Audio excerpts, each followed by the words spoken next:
Seguimos en esta tertulia de En Perspectiva de martes 20 de septiembre de 2022. Estamos con Óscar Sarlo, Juan Pedro Mir, Agustín Iturralde y Mariela de Marco. Vamos a otro tema de la agenda. La distribución del crecimiento económico viene siendo tema de debate entre el Frente Amplio, los sindicatos y el gobierno. De hecho, el jueves pasado, el PIT-CNT eligió como consigna del paro general en contra del modelo de la desigualdad. El presidente de la central, Marcelo Abdala, sostuvo que eligieron esa consigna ya que al mismo tiempo que la economía crece y los sectores agroexportadores acumulan una facturación enorme, hay 187.000 uruguayos comiendo en ollas populares y se verifica una caída del salario real, dijo. En términos similares se ha expresado el Frente Amplio durante la discusión de la rendición de cuentas. Por ejemplo, durante la votación del proyecto en la Cámara de Diputados, varios legisladores de la oposición señalaron que la propuesta económica del gobierno está al servicio del Maya Oro y que no da respuesta a las necesidades que tiene la mayoría del pueblo uruguayo. Desde el oficialismo destacan el apoyo destinado a la población más vulnerable, los beneficios fiscales para promover la inversión y la recuperación del empleo, que ya está en los niveles prepandemia. Bueno, Agustín, creo que eras vos que quería proponer esta discusión y sobre todo una pregunta, ¿no?, que está instalada de alguna manera en la agenda política. ¿Cuál sería? ¿Cómo sería tu planteo? A ver. No, a ver, creo que sobre todo a la luz del dato del viernes pasado, que salió el dato del PBI, que es el dato del segundo trimestre. El PBI sale con 3 meses de retraso, salió el dato de abril, mayo, junio de 2022, y fue un buen dato, fue un dato mejor de lo que todos esperábamos en materia de crecimiento económico, pero creo que reforzó un poquito esta discusión, y bueno, y más con el paro general que había sido el día anterior. Uno mira el dato y es un dato claramente bueno. En cualquier comparación, Uruguay está creciendo más que la gente de la región, ni que hablar que el mundo está entrando en una fase de bajo crecimiento, en particular obviamente se destaca todo lo que es el sector agroexportador. El dato puntual de crecimiento del otro día es un crecimiento bastante generalizado en casi todos los sectores, pero tiene una impronta muy fuerte en lo que fue una cosecha de soja extraordinaria, ¿no? No va a volver a pasar, no sé cuándo va a volver a pasar que se junte buenos precios con buenos rendimientos. Cayó el agua justa no en todo el país, pero en casi todo el agua del país. Entonces se dio como un buen dato que bueno, ya nos pone bastante por arriba del nivel prepandemia, pero que a la vez aparece con el consumo que se había arrancado el año recuperándose, que ese se mantiene constante en el segundo trimestre. Y bueno, un poquito esta discusión. Yo creo que así como para decir algo, para ver, yo creo que cuando uno mira los datos, en ningún momento al Uruguay le fue bien, a las grandes mayorías del Uruguay, en el largo plazo, con un sector agroexportador que le va mal. Eso nunca pasó. Y de hecho, la última gran bonanza, donde hubo tanta mejora, tan identificada con los primeros 2 gobiernos de Frente Amplio, que hubo tanta mejora del bienestar material de la población, indudablemente, mejoras salariales, caída de la pobreza monetaria, caída de la indigencia monetaria. Cuando pasó todo eso, también coincidió con un periodo donde le fue muy bien al sector agroexportador, que tuvo muy buenos precios. Entonces, esa disociación que se plantea hacer me parece como muy dañina y que confunde, y sobre todo la pretensión de que hay como otro modelo. Cuando uno mira, bueno, ¿cuál es el modelo creciendo? Bueno, capaz que hay un poco más de insistencia en el orden macroeconómico, en el tema fiscal, capaz que algo de política salarial, claramente, que se privilegia el empleo por sobre el salario. En los últimos 5 años se había aumentado el salario y se había perdido empleo. Pero creo que si bien no todas las mismas velocidades, es claro que viene mejorando todos los indicadores. Y el consumo, que se quede más rezagado, creo que este trimestre lo que le pasó fue una clarísima sorpresa inflacionaria que hizo que se suponía que el 2022 era el año de la recuperación salarial, que empezaba la recuperación salarial, y eso se postergó para el segundo semestre del 2022, ahora en julio con los correctivos que se dieron. Creo que el 2022 en materia salarial va a ser como una V, va a ser una primera mitad de caída moderada y una segunda mitad de aumento moderado. Pero me preocupa sobre todo la pretensión de algunos de tratar de disociar y decir, bueno, acá la suerte de aquellos no tiene nada que ver con la nuestra. Obviamente nada es automático, obviamente se precisan políticas, pero también es muy claro que en los momentos donde se generó mejoras de bienestar sostenidas y sostenibles, fueron en momentos donde los sectores más dinámicos del Uruguay le fue bien. O sea, el planteo podría ser algo así como, la pregunta disparadora es algo así como, ¿es cierto que la recuperación de la economía es solo para los Maya Oro? Así, esa sería la propuesta, ¿no? Algo así, no me acuerdo sí, algo así. Bien. Vamos con Mariela, a ver. Bueno, yo en este tema vengo a aprender con Agustín, la verdad. Pero bueno, igual me leí los materiales que mandaron. Em, a mí digo, a mí tampoco me gusta que haya caída del ingreso de las personas que tienen ingresos fijos, salarios, jubilaciones, pensiones. Em, pero respecto a la cuestión del salario, creo que creo que hace mal el PIT-CNT cuando no le dice a la gente que la cuestión del aumento del salario está sumamente vinculada a la cuestión de si promovemos o no que haya empleo. O sea, si aumentamos los salarios alegremente como si los recursos fueran infinitos, que no lo son, es una regla básica de la economía, eh, eh, el equilibrio se logra por otro lado y se logra tratando de hacer el mismo trabajo pagando menos salarios. Eso quiere decir menos gente empleada. Ujú. Eso quiere decir cae el empleo.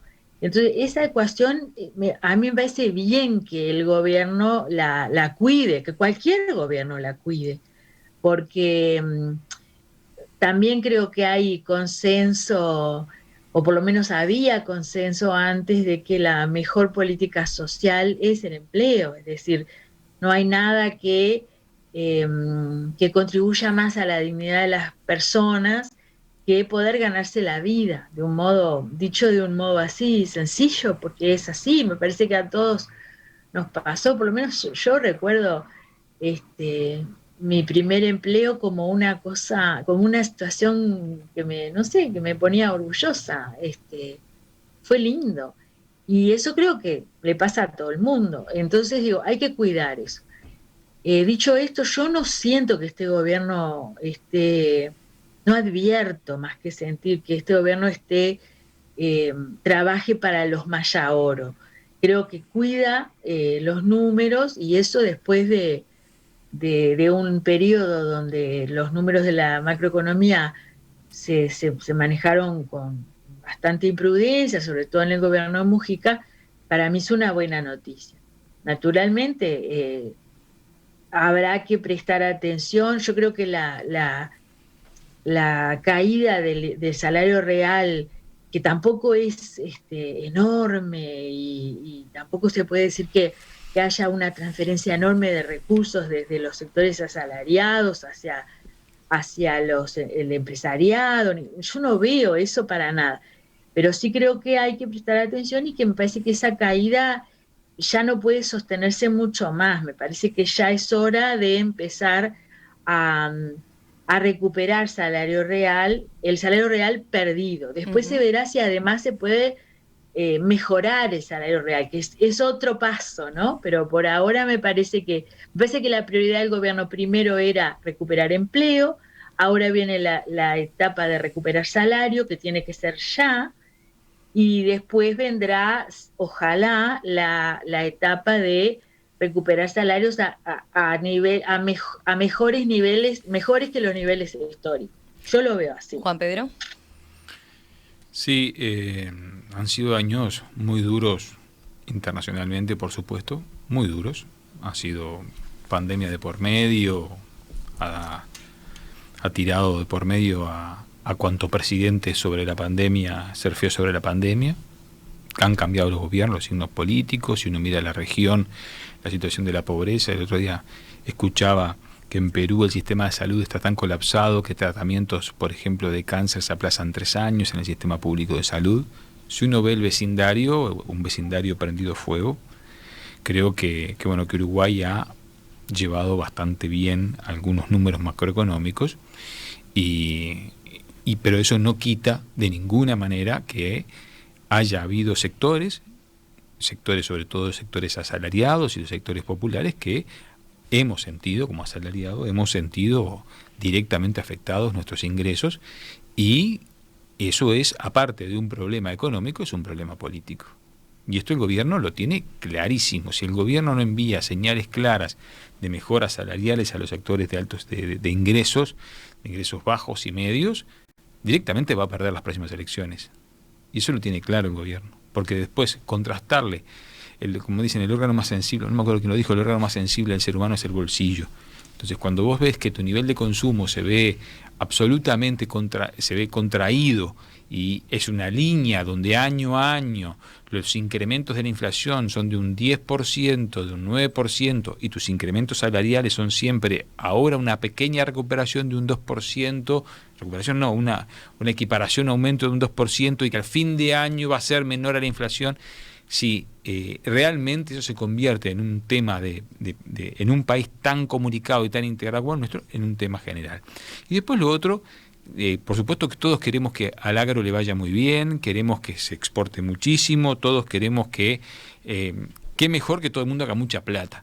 Lo único que nos llama la atención que siempre las asociaciones rurales, siempre en el Uruguay han sido, siempre se responsabiliza a los trabajadores de exigir recuperación salarial, pero año tras año los sectores agropecuarios, y particularmente los sectores más poderosos de la élite agropecuaria, lo primero que piden es rebajas impositivas y mejoras impositivas, cuando son el sector que porcentualmente menos aporta a la actividad desde el punto de vista impositivo de la actividad nacional.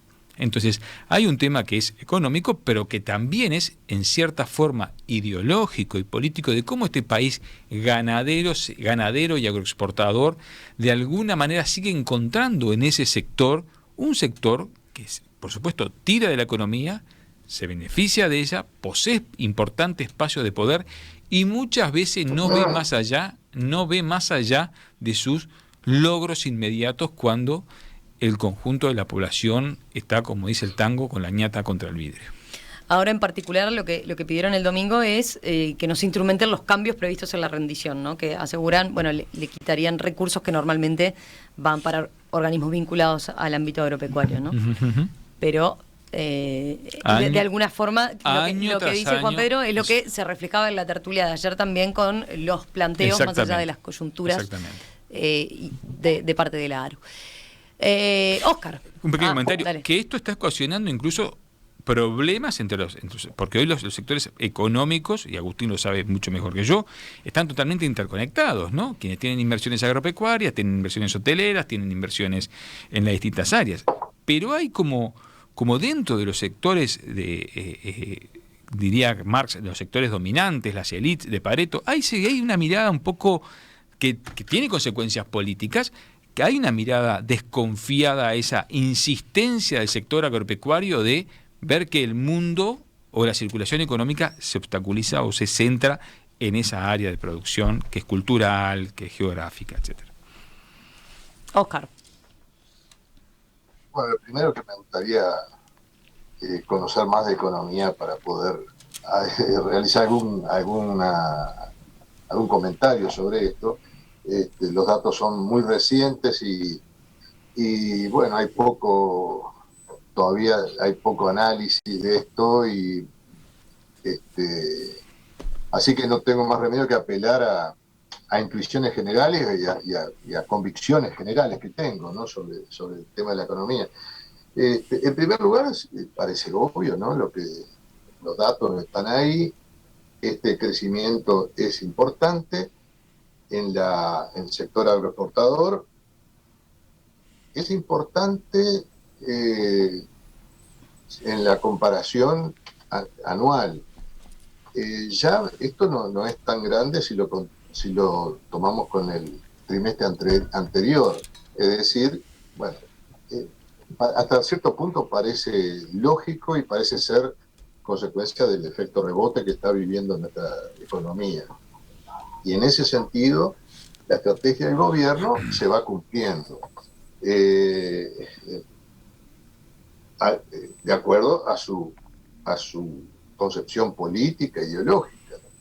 Ahora, el tema acá me parece que lo que importaría agregar al planteamiento que hizo Agustín es que, primero, no todos los indicadores son favorables, algunos ya se han mencionado, ¿verdad? La desocupación no está evolucionando en el mismo sentido, y algunos estudios sobre la desigualdad también están marcando de que la cosa no va en un sentido positivo tampoco. Y estos obviamente son variables importantes para sacar una conclusión o hacer un pronóstico, si se quiere, político. Si el famoso derrame no llega, quiere decir que la famosa metáfora de del Maya Oro no fue muy explícita, porque habría que decir, bueno, ¿y quiénes integran el equipo de ciclistas que debe apoyar al Maya Oro? En la concepción que dejó entrever el gobierno es que todos somos parte del mismo equipo ciclista y que deberíamos apoyar a los agroexportadores.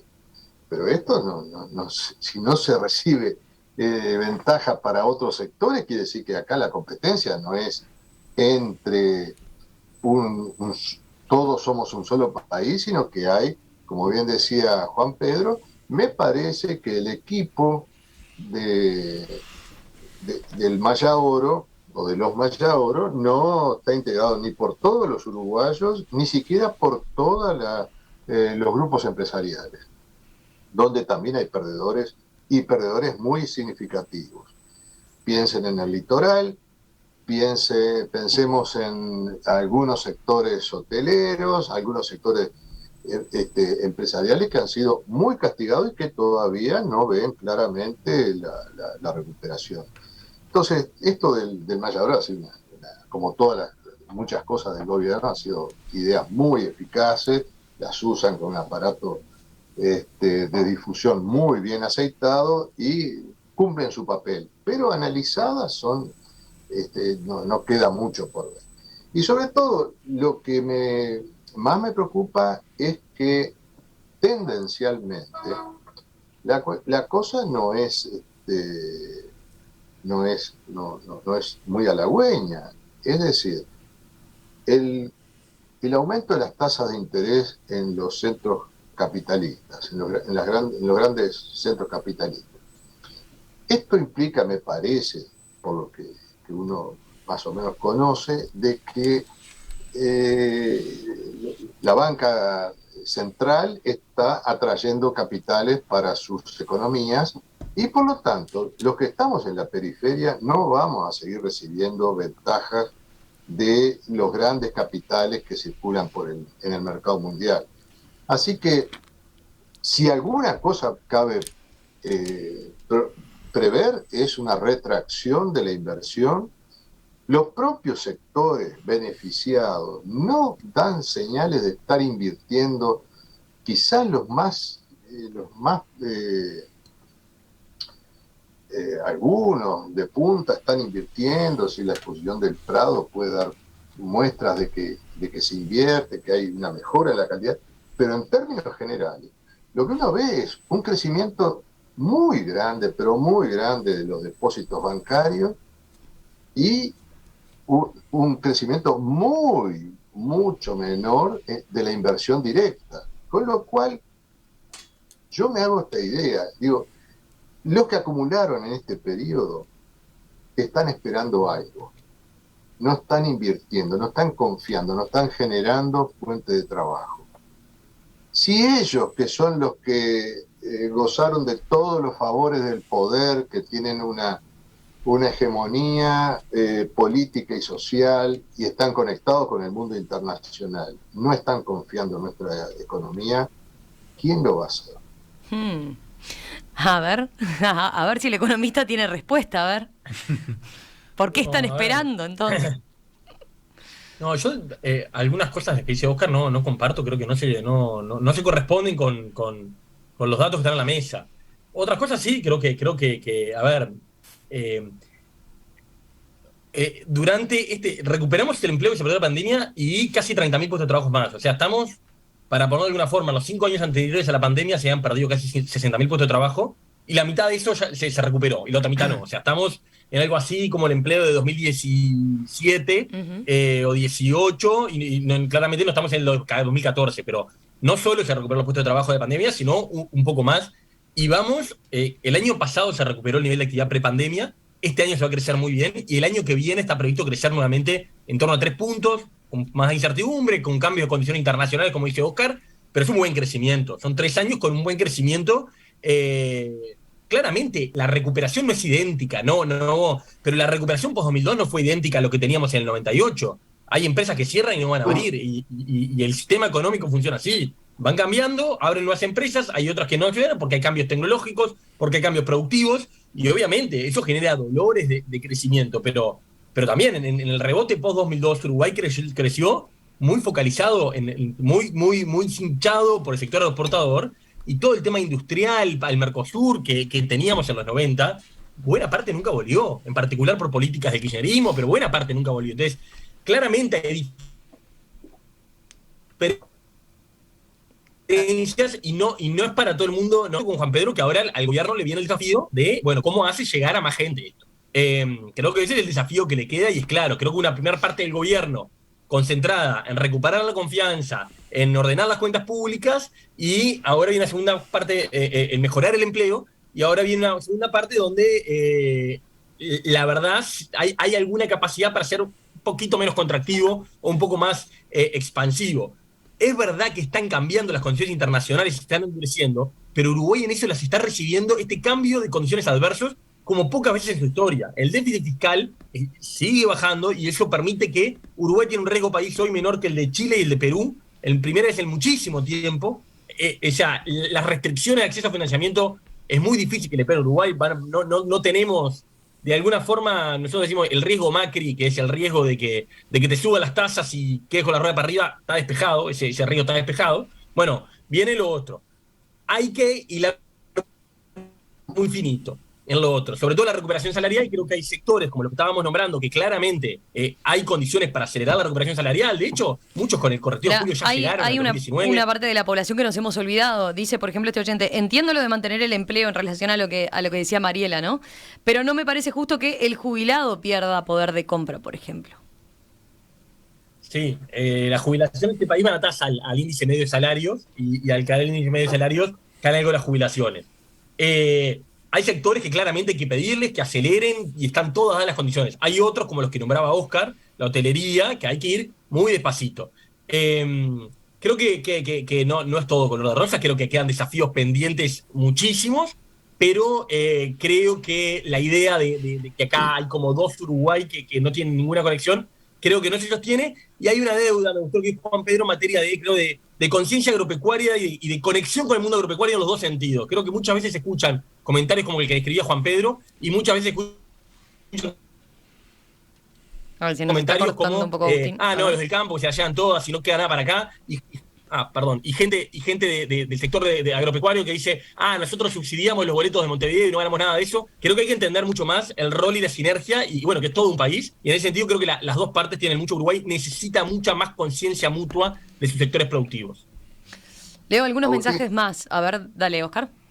No, digo, no nos aclaró qué está pasando con la inversión. Es decir, ¿por qué lo que dejabas picando vos, ¿no? De por qué crecieron los depósitos.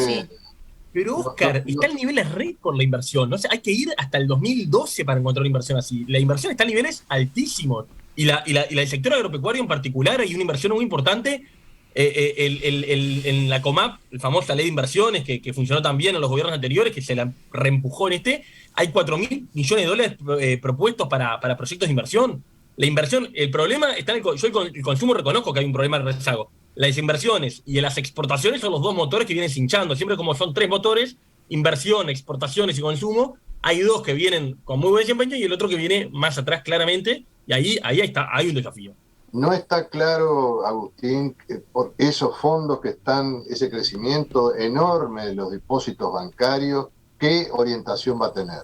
Y convengamos que el Banco Central tiene una posibilidad de conducción, de orientación, de estimulación, de dónde colocar las carteras bancarias. Yo no tengo información, por eso esperaba que tú dijeras algo de eso.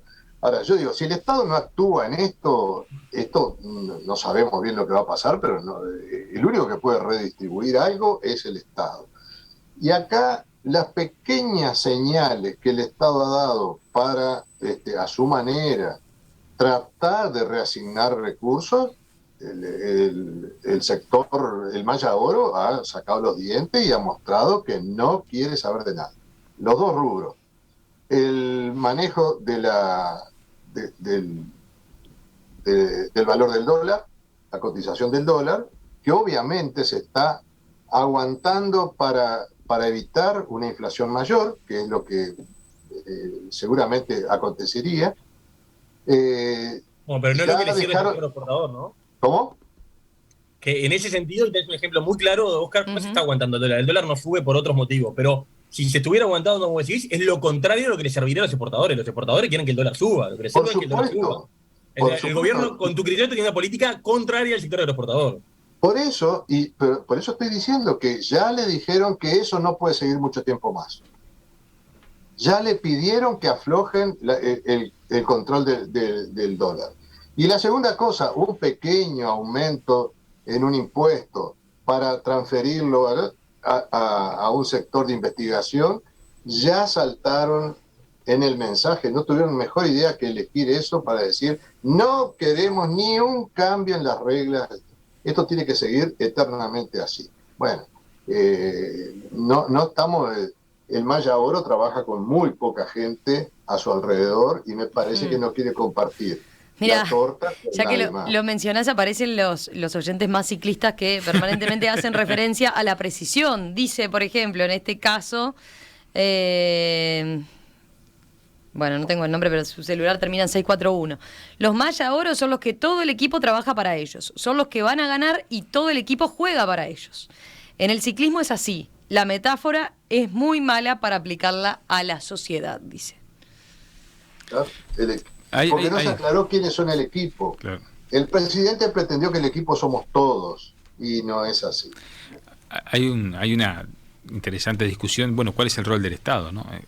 Cuando planteaban Carlos, una de las formas también de tomar la redistribución y discutir el margen de la deuda que Uruguay puede sostener es, por ejemplo, en los mensajes de rendición de cuentas, ¿no? Donde se ha sido excesivamente austero, por ejemplo, para las partidas en áreas estratégicas para el país, para una mirada a corto plazo y mediano plazo, como por ejemplo puede ser la educación y la investigación y la innovación, donde es el punto neurálgico donde uno hubiera esperado que el gobierno hubiese abierto otro marco. Y después que tenemos un núcleo duro de la pobreza que ha aumentado, un núcleo duro donde, si bien es cierto que quizá negociaciones salariales desindexadas que permitan, que generen un aumento de la inflación, como plantean los economistas, es entendible. Pero el drama son los sectores sociales que no tienen negociación salarial y que hay que hacer un mayor esfuerzo porque las transferencias económicas a esos sectores excluidos, sobre todo mujeres pobres con hijos, sean hoy quienes que están en el fondo de la situación económica, sean las que se incremente su transferencia directa por parte del Estado a través de los mecanismos que han mostrado enorme eficiencia, como por ejemplo las asignaciones familiares o las tarjetas que da el MIDES, ¿no? Creo que ese es un punto central en la mirada al Uruguay de acá a 2 años. Tengo comentarios de los otros. Alberto, por ejemplo, dice, parece difícil de entender que hacer crecer el endeudamiento nos penaliza el futuro, pero sobre todo el futuro de las siguientes generaciones, dice. El término está en encontrar ese punto de equilibrio, ese punto justo en el cual, por ejemplo, sea un número razonable, claro, entre otras cosas, el déficit fiscal. Pero es una discusión. Uno en la vida privada no se endeuda, por ejemplo, para comprar una casa. Uh-huh. Entonces, el endeudamiento en sí mismo no es es parte del funcionamiento del sistema capitalista. En sí mismo no es un problema endeudarse. El problema es para qué te endeudas. Si te endeudas para pagar gastos inmediatos, es una cosa. Si te endeudas para miradas a largo plazo, para sostener una máquina y, entre otras cosas, para hacer una maquinaria que si se te apaga después es mucho más difícil reconstruir, ese es un problema. Entonces, se está llevando al punto de desarrollar un proceso de transformación, de transformación educativa sin los recursos básicos para que eso se lleve adelante. Y ese es un problema a largo plazo, ¿no? Mariela, ¿te quedó algo? No, a mí me parece que estas discusiones son súper importantes, es decir, la cuestión de hasta dónde nos endeudamos, para qué nos endeudamos, a dónde destinamos los recursos, pero también hay cosas que tenemos que tener claras. Ese dinero que está en los bancos, el Estado no puede disponer de él por la sencilla razón de que no es del Estado, es de los ahorristas. Tenemos que tener claras esas cosas. Pero hay orientación, María.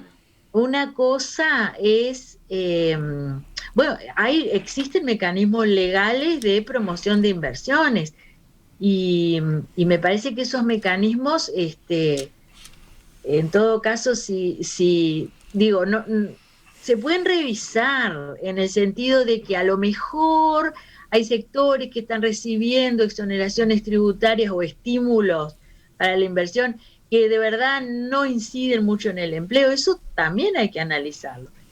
Y lo que plantea Juan Pedro, me parece que es lo más importante. Nosotros, cuando analizamos en Uruguay la discusión pública, solemos tomar nota de lo que dicen las corporaciones, sea la Asociación Rural, sea el PIT-CNT, sean los jubilados organizados, y no tomamos nota de los que no están organizados, como por ejemplo eso, la gente más pobre, la que no puede, qué sé yo, no tiene acceso a las cosas más elementales porque de repente no tiene plata para un boleto. Es decir, esa me parece que es la realidad de la pobreza uruguaya, que es más dolorosa y que hay que atender.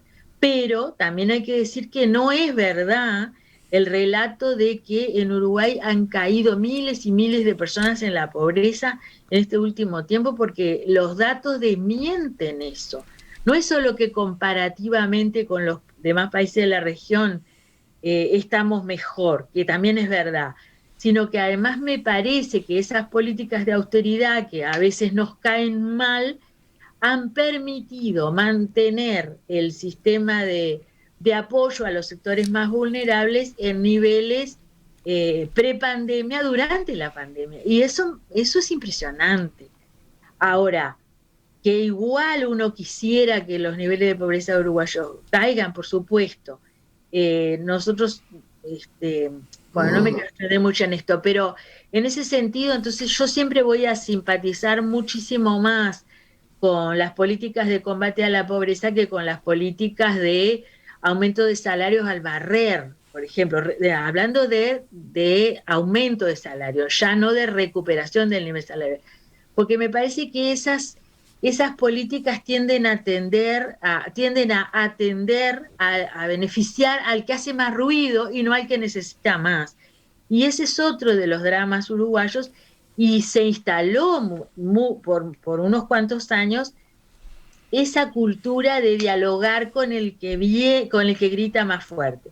Y en ese sentido, no tiene nada que ver con el tema, pero tengo que decir que no me cae bien el planteo que hace Cabildo Abierto de conversemos entre los sectores empresariales y sociales. Yo sigo siendo republicana, sigo creyendo que el diálogo político y social en este país se hace básicamente en el Parlamento. Y en ese sentido, bueno, estamos en plena discusión de distribución de recursos, como es la rendición de cuentas, y bueno, me parece que es a lo que está pasando ahí, a lo que tenemos que atender, más que a lo que pide la ARU, que bueno, ¿qué va a pedir? Siempre van a pedir lo mismo.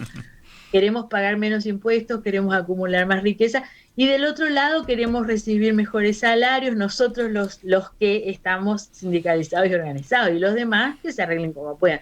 Ese es el egoísmo nato, chocante de cómo se distribuyen los recursos en una sociedad según las corporaciones.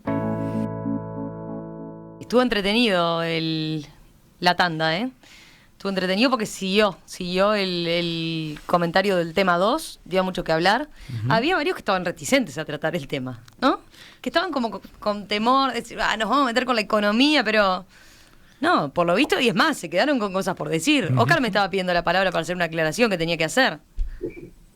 No, simplemente que yo sé que los depósitos bancarios no son del Estado, no son públicos, pero sí lo que yo dije es que el Banco Central tiene un gran poder regulatorio sobre la orientación del crédito bancario y que a través de la política banco centralista, como distribuye, incentiva la conformación de las carteras de los bancos, todo eso tiene, obviamente, los encajes, todo eso tiene son herramientas que le permiten orientar las colocaciones bancarias. Y lo que yo pregunté era, bueno, con ese enorme crecimiento de los depósitos bancarios, ¿cuál va a ser la orientación que va a dar el gobierno? Y bueno, no tuve respuesta en eso.